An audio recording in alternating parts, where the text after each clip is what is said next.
आज यूरिया समूह में भाई साहब श्री रामपुरा के रहने वाले Ravi Sharma, director of RSP, उनके द्वारा इस गर्मी को देखते हुए गौ माताओं के लिए 5 टंकियां डोनेट की गई है। उनका हम तहे दिल से धन्यवाद करते हैं, उन पर और उनके पूरे परिवार पर और उनकी टीम पर गौ माता का आशीर्वाद सदा बना रहे।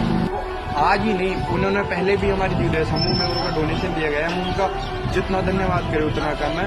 जय सिया राम, जय गौ माता। फलक तू, गरज तू, बरस तू, धूप